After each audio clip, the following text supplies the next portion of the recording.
Salve, salve, amigos e amigas, companheiras. Nesse episódio aqui, eu vou estar falando um pouco do que eu entendo como espírito insurgente. E é a reflexão, evidentemente, que eu quero trazer aqui com essa expressão, ação, para que a gente possa estar visualizando, refletindo de acordo com o nosso dia a dia, né, o nosso cotidiano. E pode ser um episódio, né, esse tema que eu quero trazer aqui para vocês, pode até ser uma extensão do episódio passado, tendo em vista que nesse episódio anterior eu falei da importância da gente não deixar o mediador dizer o que a gente tem que fazer ou o que tem que deixar de fazer, né? Então, no episódio passado, eu fui falando até com base num recorte histórico, ali sobretudo do final do século XIX, do século XX, a respeito da organização das ideias, né, e das práticas que os anarquistas foram criando ali a partir daquela precarização da vida dos trabalhadores, né, dos oprimidos, né? Então, o Estado ele foi intensificando os mecanismos de controle, né, de fiscalização, né, foi sufocando mais ainda a vida daqueles trabalhadores e dessa massa operária que ia se organizando a partir dessa intensificação vindo de um agente repressor. Os anarquistas puderam, né, não só os anarquistas, mas aqui, como a gente está num canal anarquista, né, trazer um pouco dessa referência. Então, esse pessoal foi criando a sua metodologia de enfrentamento, se articulando para poder enfrentar toda essa força que o Estado, junto com o capital, estavam promovendo, né? E quando eu penso, pessoal, em espírito insurgente, né, essa expressão ação que eu nomeio, eu vou trabalhar com 3 pontos para a gente poder estar visualizando o que isso pode acarretar, né? Como que a gente pode vislumbrar um cenário, um aspecto, digamos assim, filosófico que tem impacto em nossas vidas, né? Se a gente for pensar, né, nessa atual conjuntura que a gente se encontra, que aí não está sendo, digamos, violentado, restrito, despejado, explorado, né? Certamente não vai querer ouvir as nossas falas aqui, não vai querer ouvir o nosso podcast, o nosso canal, a nossa comunicação libertária, né?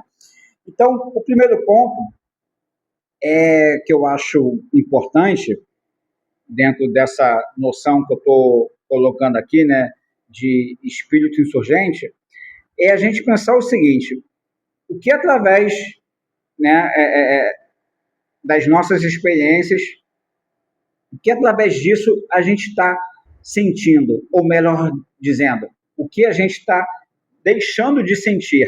A gente está indo na onda desse mediador, né? E aqui mediador a gente está se baseando num noticiário, de uma mídia considerada hegemônica, a gente está se baseando pelo senso comum, a gente está se baseando pelo, sei lá, pelo discurso de uma esquerda partidária, que ela está preocupada ali, dentre outras coisas, por esse cálculo eleitoral que eu citei no episódio passado, e a gente está deixando esse mediador empurrar goela abaixo um modo de vida extremamente racionalista. Então aí a gente começa a entrar e perceber aqui, né, na minha análise aqui, um aspecto, um objeto muito importante, que é questionar essa imposição, digamos, racionalista, no sentido de estar minando, podando as potências daqueles que estão em condições de vulnerabilidade, de exploração. Aí você está aí ouvindo e fala assim, pô, mas esse cara, pô, como que é anarquista, pô, criticando o racionalismo? Eu estou me baseando dentro dessa noção de razão a partir do iluminismo, né? Então, essas correntes posteriores ao iluminismo, elas foram intensificando esse processo, né, de estar racionalizando os discursos, os comportamentos, as suas avaliações, né? Diferente dos anarquistas ali, sobretudo ali do começo do século XX, foram pensando ali a questão da educação, da filosofia, se opondo, isso até um pouco antes, na verdade, né, no século XIX já, foram se opondo ao que a religião ali, né, o clero, o tal, estavam impondo, com uma questão, digamos, abstrata, etc. Então, nesse sentido, os anarquistas foram se utilizando de uma racionalidade para poder entender ali qual aspecto de poder repressor, de limitar, melhor dizendo, as potências ali, né, dos alunos, de uma classe operária, né? Então, são duas conotações diferentes. Aqui, eu quero trazer à tona o quanto que a sociedade, né, essa formação de sociedade que a gente vive, o quanto que ela está impregnada de um excesso de ponderação, um excesso de peraí, não é bem assim, né? O quanto que eles estão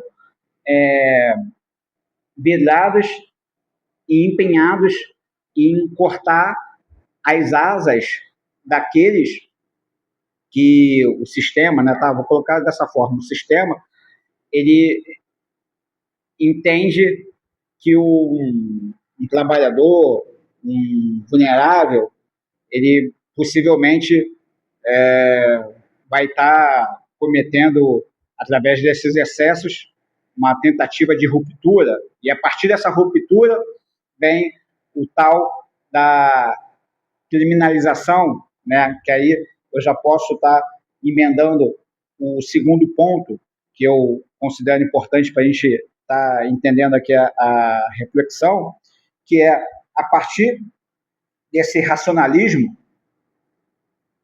os caras, né, estão bebendo da fonte do iluminismo, e aí os médicos e os criminólogos, ali no final do século XIX, do XX, né, para vocês verem que tem conexão, né, esse episódio com o tema anterior, que a partir disso eles foram estabelecendo um tipo de ciência extremamente questionável para poder minar esse ímpeto, essa indignação daquele corpo precarizado, né? Então, o espírito rebelde, radical, que já não aguentava mais tanto sofrimento, tanta precarização, esse tipo de comportamento, de ação, precisou ser catalogado como uma espécie de crime. Só que esses médicos criminólogos, que eram, né, também juristas, enfim, psiquiatras, ali do final do século XIX para o XX, eles precisaram não só punir ou condenar o ato criminoso, mas sim o criminoso.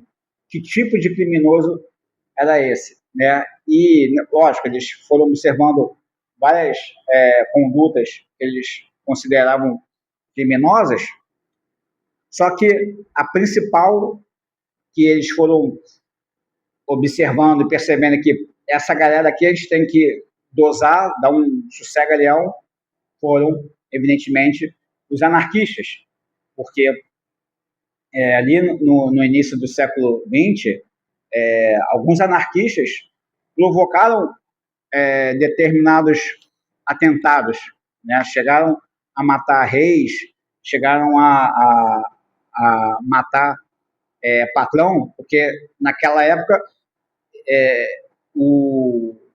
a comunicação, né, a mensagem que circulava entre essa militância via aquilo ali, né, a concentração ali de poder, um acúmulo de riqueza, etc. e tal, como algo muito injusto, né?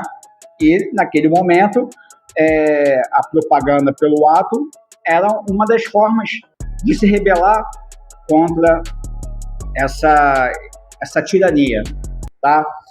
E aí, pessoal, a gente pode trazer também aqui um cabra que eu acho fantástico, embora eu ainda não conheça ele, né, o suficiente para poder falar mais sobre, mas que recentemente li um texto dele muito bacana, que é o Georges Bataille, um autor francês, filósofo e tal, aonde ele levanta, né, num de seus textos, eu vou deixar aqui na descrição certinho o nome do texto, América Desaparecida, né, foi um que eu li agora recentemente, e tem um outro que agora me fugiu o nome, que é quando o Bataille ele levanta a questão do desejo, né, num desses textos assim. E basicamente ele vai estar ali analisando as culturas pré-colombianas, então ele vai estar vendo um pouco ali do que os maias faziam, do que os astecas faziam, mas basicamente é o seguinte, né? Eu vou ler aqui para vocês o que eu notei para compor aqui essa minha reflexão, beleza?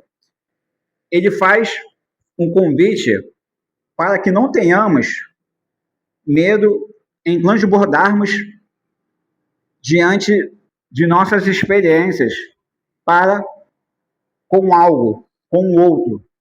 Embora tenhamos a razão como uma faculdade dentro do que percebemos de nós e do mundo, rasgar todo aquele véu racionalista extremamente, né, ou estritamente limitante, no qual tudo tem que ser explicado através desse cálculo racional. Lascaux, que era uma caverna lá no interior da França, Lascaux é mais do que uma superfície pronta para receber um tipo de linguagem ela traduz toda uma infinitude daquilo que possamos ser e do que ainda deixamos de ser, entre parênteses, no sentido de desperdício. Fecha parênteses, né? Bataille põe à mesa uma briga de cachorro grande. Essa briga é o seguinte: o que é o desejo do homem e o que a restrição científica ou demasiada explicativa quer nos arrancar, né? Aí fecha aqui as aspas dessa minha anotação, que vai de encontro, né, com o início aqui da minha fala, que a gente está percebendo a vida, a gente está se comportando, a gente está atuando. Com que perspectiva, né? Com que tipo de tempero? O tempero que busca racionalizar em demasia todas as nossas ações, né? Então, vai racionalizar a questão dos desejos, né? Dos desejos relacionados ao amor, ao sexo, ao ímpeto, a uma insurgência, digamos, urbana, camponesa, feminista, dos indígenas, das pessoas trans, né, dos quilombolas, do pessoal aí das artes, da educação. Então, é muito importante, em cima até dessa minha anotação diante do Batalha, que é onde ele está convidando a gente a estar pensando quais os desejos que a gente está tendo a partir da do nosso sentimento, da nossa sensação, daquilo que sai aqui de dentro. Por exemplo, quando a gente está vendo uma obra de artes, né, que o Batalha vai falar muito sobre as pinturas lá, astecas, rupestres, maias e tal.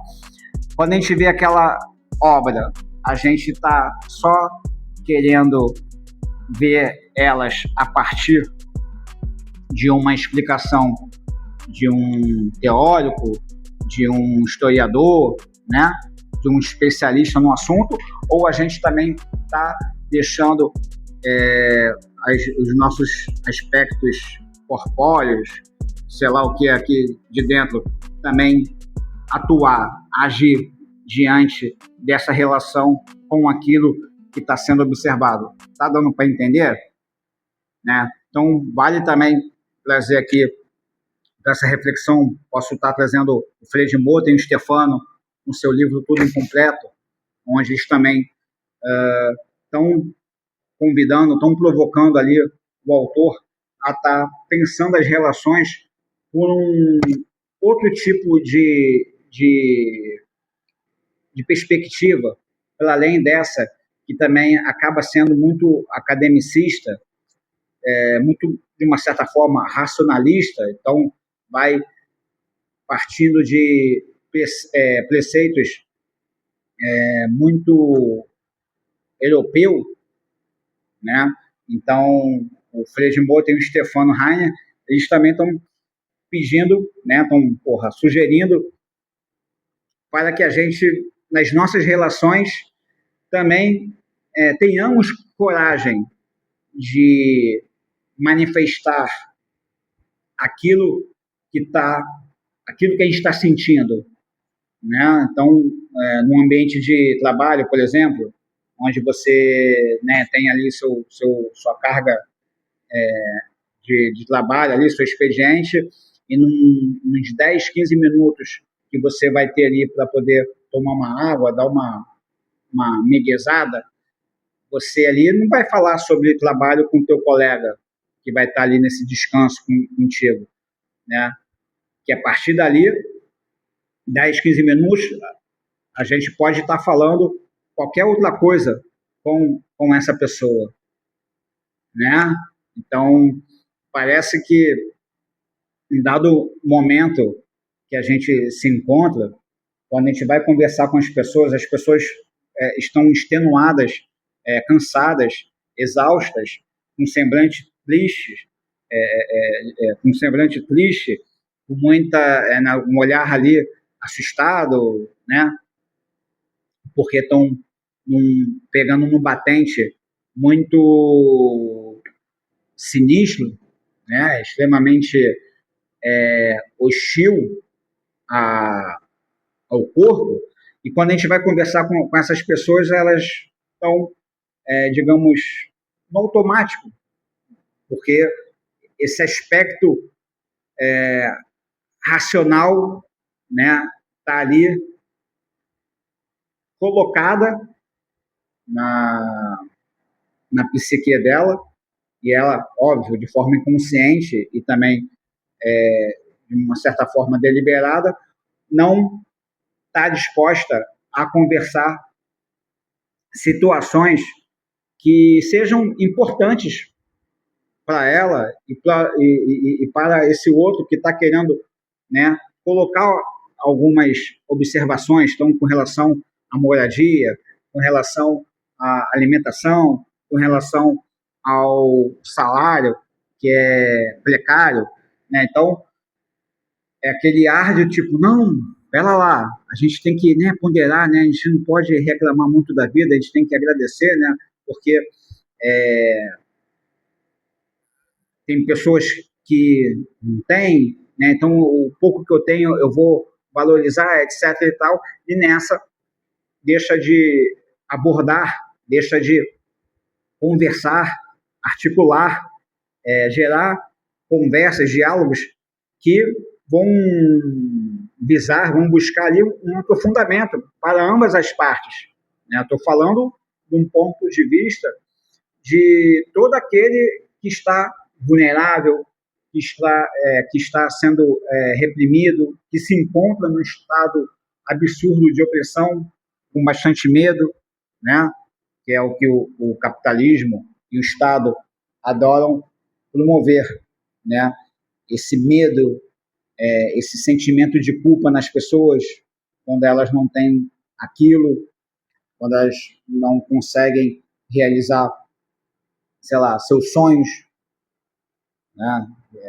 Muito ligados aos bens de consumo, tá? Então, esse espírito insurgente, ao meu ver, como um radical, um anarquista, ele é uma força que vai nos potencializar para a gente estar lutando, seguindo nessa toada contra essa estrutura opressora, né? É óbvio que você pode estar me ouvindo aí e estar pensando, porra, mas pera lá, mano. O cara está falando de insurgência, tal, de radicalidade, mas, pô, eu não posso ser radical agora, eu preciso ter meu emprego, meu trabalho, para eu para eu ter certos tipos de encontros. Nossa, eu preciso disso, daquilo outro, né? Eu preciso, sei lá, me preparar, eu preciso, não, eu só posso ir nessas condições, né? Isso é o que exatamente esse discurso, esse método, essa estrutura opressora, ela produz para minar, para domesticar esses corpos que já não estão aguentando mais, estão completamente saturados, tá? E aí, o que esses corpos fazem para poder compensar?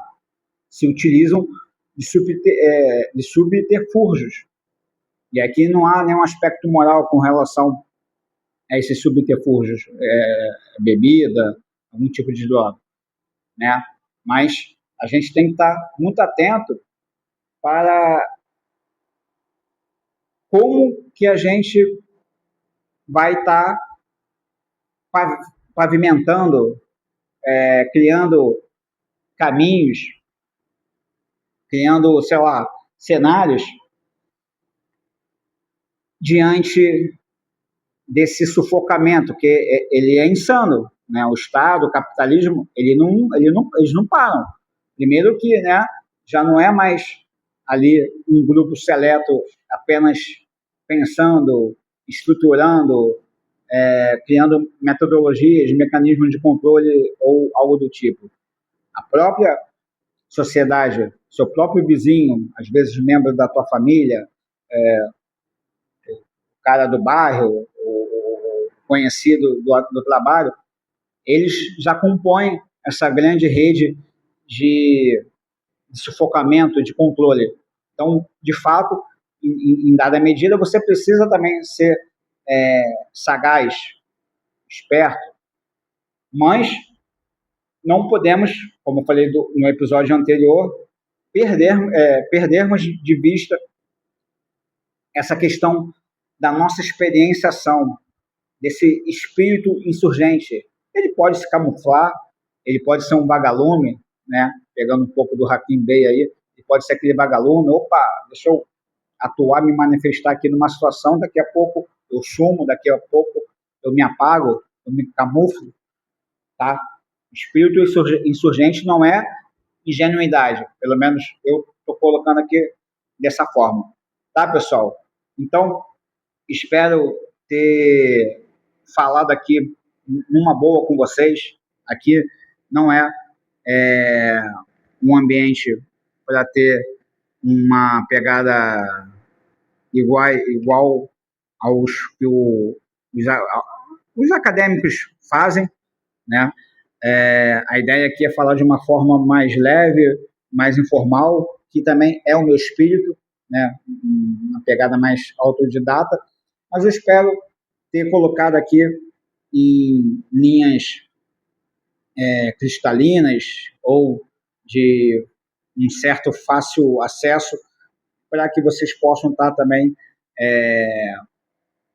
entendendo, refletindo, se apropriando do que eu estou falando e jogando aí para os seus semelhantes, para as pessoas próximas de vocês, e a gente está jogando isso no ar e, deixando essas ideias indo germinar, brotar e também invadir as subjetividades aí de cada um.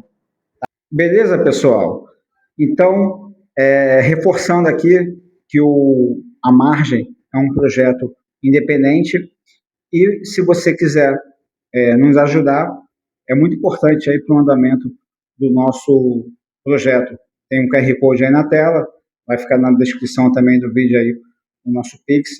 Beleza? Um forte abraço aí. Saudações libertárias!